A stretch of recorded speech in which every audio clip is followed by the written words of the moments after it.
Another day, another video. Welcome back to the channel, everybody. Today we are watching Young Sheldon. This is the final episode of the first season. Hope you guys have been enjoying it so far. If you like to watch today's full episode, it is available for a link in the description below. Just click on it, put the password in, and enjoy. So last episode was interesting because we've seen the continuation. You know, from watching me on this channel, we do love a continuation of a storyline. And, you know, after Mima went on a date with basically Sheldon's mentor, you know, it was open-ended whether it go on a second one. Well, it actually happened last episode. He come round to the house, he cooked her dinner, and, you know, she invited him to stay over. He shut it down, he rejected it, but, you know, she kind of approached him and was like, why have you done that? You kind of upset me. He explained the situation that he didn't want her to think that, you know, she had to do that, and he didn't want her to think that he come round for that, if that makes sense. You know, he wanted to just have a good day, and if it went somewhere, it went somewhere. He didn't want any obligatory things that kind of like was lingering around. However, you know, he ended up accepting it and stayed over. And Sheldon, when he woke up in the morning, looked out the window, seen the bicycle there, he was loving it. He's having a great time. And obviously that was his whole plan from the start, to set them up, wasn't it? So I'm interested to see where that goes. But thanks for checking out today's episode. It is a finale. God knows how we're going to finish it. You know, are we going to leave it open-ended to see what's going on in next season? It's exciting.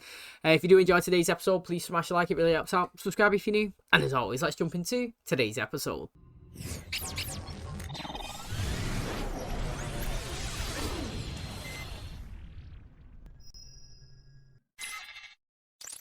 I've only seen you eat vanilla ice cream for dessert. Well, I've taken a page from the great physicist Richard Feynman.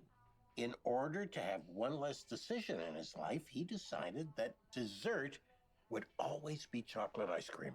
Well, you have to let me cook for you sometime. But I enjoy cooking for you. It's a means of expressing my affection. Next time, you can express your affection for me. Excuse me. I bet it's Sheldon checking on us. Hey, it's Ira. Hey! I'm wondering what you're doing this weekend. I miss you. You know what? Listen, it's not a great time right now. I have a little family over, and can I call you later? Yeah. How's Sheldon doing? What? Sheldon. You were talking to Sheldon. Did you know? He has a picture of that fella Feynman in his bedroom. What? So do I. I recently read an article about a superconducting super collider that might be built in Texas. I thought if there was a lull in your dinner conversation, you might casually drop it as an icebreaker. I believe I pulled a hamstring on the bike ride over. I mean, more and more clear that there's something askew in my groin. We can just be together. Thanks. What's interesting there, though, like, I got a flashback to the show. When she said, did you know Sheldon has a picture of that, was it Richard Feynman up on his wall? And he's like, I do too. But I wonder when his did you know started, because he used to do it all of the time. When someone brought up a topic, did you know, and then linger on and say something. Do you know what I mean? Wonder when that begins. It'd be interesting to see. Really gonna go out with this furniture store fella while seeing Dr. Sturgis? It's called playing the field. You'd done some of that, you wouldn't be saddled with Bluto in there. That's not nice. You're really gonna date two men simultaneously. Two that you know of. Oh, Mom. Come on, don't be such a prude. Who are you calling? Dr. Sturgis saw Meemaw get in the car with Mr. Rosenblum. I don't know if it really happened this way, but to my 9-year-old mind, my mother was flying. I should take you to New York so you can taste some authentic Jewish brisket. How's it different? Well, it's pretty much the same, except it's a lot juicier, and you can feel the fat go directly to your heart. Maybe we'll catch a couple of Broadway shows, see some sights. I don't know. Seems like a big step. Not getting any younger. What's that supposed to mean? I mean, I'm not getting any younger. I know he's gonna say On that. the other hand, you are a blossoming tulip. We need to mind our business and maybe pray for her to make the right decision. Why, I don't think so. All right? What do you say to a weekend in New Orleans, huh? We can do one of those Carnival cruise things. You're killing me. Ira, you're just a wonderful man. Oh, boy. I don't like where this is going. I could do it. You know, date both of you, but I can't. I'm not cut out for it. I'm sorry. I thought I could handle this. I hope this guy knows what a gift he has in you. Do you know, this guy here, like Sheldon's watching her get out of the car, he's probably going to see him driving away being upset and like, wow, Mima's actually made the right decision. However, I've got to say though, the other guy, I literally, Dr. Sturgis, is that his name? I don't know, there's something about him, like, I dislike it. He annoys me a little bit. I don't know why. I actually don't know why, because he actually has done nothing wrong. Do you know what I mean? But it's like, have you ever just encountered people in life, like, where, like, they've done nothing? You can't really say anything bad about them, but, like, they just annoying. I can't really explain. That's how I feel when he's there. I don't know why. I think he's just dead simplistic. I don't know. It takes me a while to get used to characters. At first, you know, when we first started watching The Big Bang Theory, it took me a while to like warm to Sheldon, and then once I understood him, I was sound and I actually really enjoyed him. And it's the same with that. Like right now, I'm not like, you know, he's not my favourite, if that makes sense. This guy, he seemed alright, but I'm not bothered who she picks because I don't think she ends up with any of them in the long game. But, like, it'd be interesting, obviously, to see what it is in the short term. Don't want to celebrate too soon, but Meemaw and Mr. Rosenblum are back and he was crying. I'm done. Can I please be excused? Good Lord, did you even chew it? Not the recommended amount, no. What's your hurry? I need to get back to my viewing post. Just excited that Meemaw's dating a man he looks up to. I wish she could date Tony Danza. That'd be cool. The show doesn't come out and say it, but I'm pretty sure he's the boss. I think the blonde lady's the boss. Angela? Who's the oddball now? Hey, Tucker. Yes. I have a dinette set from Rosenblum's Furniture. Oh, I didn't buy any furniture. I think it's a gift. You won't believe what's happening at Meemaw's house. Is it more interested in who's the boss? Doubt it. Why are you sending me furniture? I've decided I can't go away quietly. It's oak. Ira, I don't like this. Would you prefer a leather sectional? What's going on? I guess you could say one of my former boyfriends is trying to win me back with furniture. What?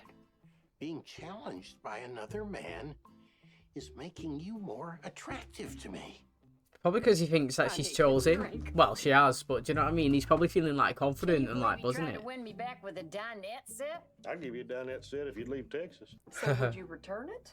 Hell no, I'm keeping it. There's just something about John. He's like a cute little teddy bear, you know. Bicycle riding teddy bear. It's like you're falling in love. Excellent. I love him too. Get out of here. You, sir, have overstepped your bounds. I'm sorry, what? Miss Constance Tucker made it clear your courtship was no longer welcome. I want you to give up your pursuit of Connie. All right, I'm gonna have to ask you to leave my store. The line in the sand has been drawn. Cross it at your own peril. Weirdo. Heard me? Sir, I am a man with feelings. Imagine if you Gentlemen scrap. callers, but I've never heard you speak like this before. This is the first time my mother's expressed real interest in a man since Dad died. Imagine you're getting on in years. You and your husband about to retire, get a little timeshare in Sarasota, and he's gone. But always in the back of your mind, there's that question. Will I be alone in the end? What are you looking at me for? It's like I'm a lovesick teenager, except I remember the Truman administration. I've been called much worse. A professor once called me Ostrobogulus. What's it mean? That I'm a weirdo. The night the dinette set arrived, I did my first push-up in 40 years. Now, give me your best price on one of these with a cup holder. Like, it's mad, innit? Like, do you know, I feel like he looks a lot older than the guy selling the sofas, in my personal opinion. But, you know, we'll talk about it in the outro of the show because there's only a few minutes left. But this is a storyline of a, you know, I've said it before, but I can't wait until each individual character gets a story that you can progress forward. This seems to be the first established one that we've got. Pleasant surprise. I have some news for you. I went to the furniture store and spoke to Ira. It's your place to do that. Well, if it helps, he doesn't plan on leaving you alone. What the hell were you thinking? You seem upset. I am upset. And how I handle Ira is my business. Are you two fighting? No, Oh, good. I was almost certain that we were. we are. I'm confused. Me too. Is this because he went to the furniture store? He knows about this? Yes. I want you to stop spying on me with those binoculars like you're on some kind of African safari. And you cannot talk to Ira or any of my ex-boyfriends for that matter. I could draw up a contract for any social relationship. Ah, that's where his contract starts. So yeah, I do love It's a helpful starting. way to remove ambiguity in a world that was often hard to understand. Please sign and date. I would go on to draw up such contracts throughout my life, with roommates, with my wife, even with my own children. With my own children. Did we get told that they had kids, like in The Big Bang Theory or not? I'm trying to remember. I don't think we did. You know, in The Big Bang Theory, we had Howard and obviously Bernadette having kids. Raj was on his own. We had, was it Leonard and Penny right at the very end of the show maybe announced that they was pregnant?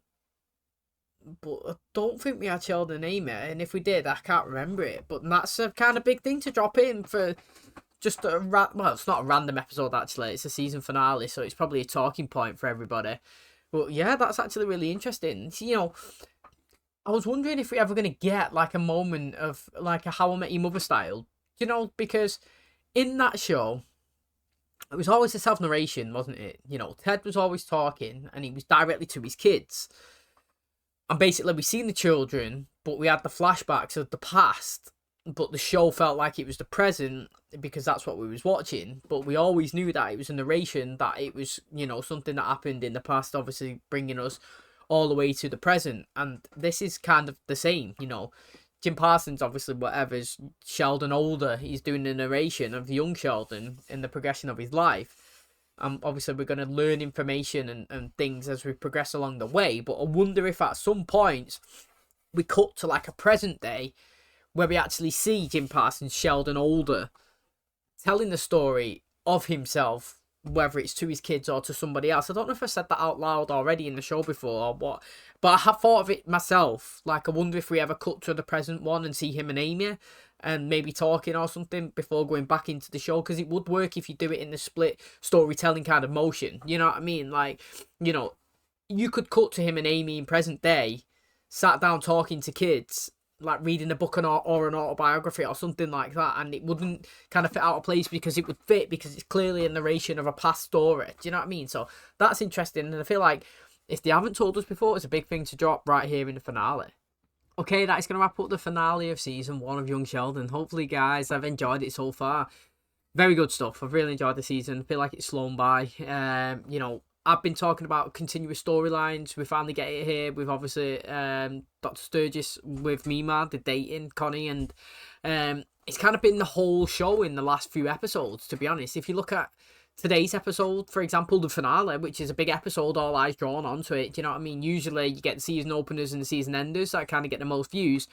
In today's episode, you had Mary, George, Georgia, and Missy basically have like 3 lines. And to be honest, Dr. Sturgis and Connie probably had more screen time than Sheldon. Do you know what I mean?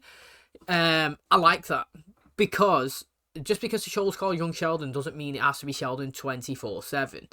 You know what I mean? Like, it's good to give it each individual their own storyline and progression going forward. And, you know, I feel like this is the first time we've got something that gives us a path. You know, I think I said a couple of episodes back that this season with Sheldon, I wouldn't say there's no continuous growth, but like there's no... I don't watch today's episode, for example, and then go into the next episode with a continuation of today's episode with Sheldon's storyline in the next episode. And the only way that's easy to say that is in the past 4 or 5 episodes, for example, Connie's been in a relationship starter, and if you look at the end of the season, the progression of the relationship, it's been a continuous storyline that's had movements in each episode, and you can see kind of like a way it's going, whether it goes good or whether it goes bad.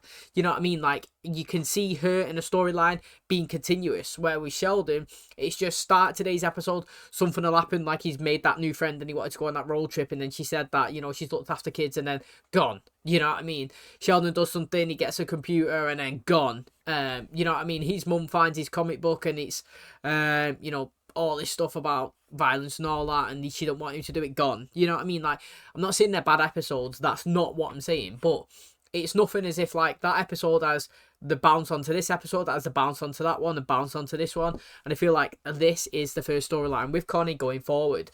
And like I said, I would like it seeing Georgie going to school and maybe going on a date and being with a girlfriend and going forward, or maybe being in a football team and working towards a goal, or maybe just not just him, his dad, you know, like team can get some success and we can see him over episodes of a long period of time. Do you know what I mean? Like maybe trying to coach the team and win the championship or something. And it's like, you know, every episode is not a standalone, and each episode in the season can progress to an end goal of a season, if that makes sense. That's what I'm trying to get at.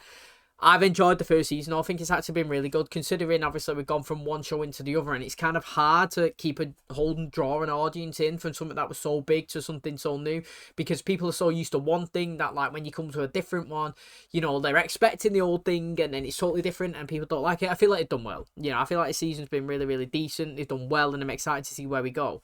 Thanks for checking out today's episode. Hopefully you guys enjoyed it. If you did, please smash the like, really helps out. Subscribe if you're new. And as always, I'll catch you in the next one.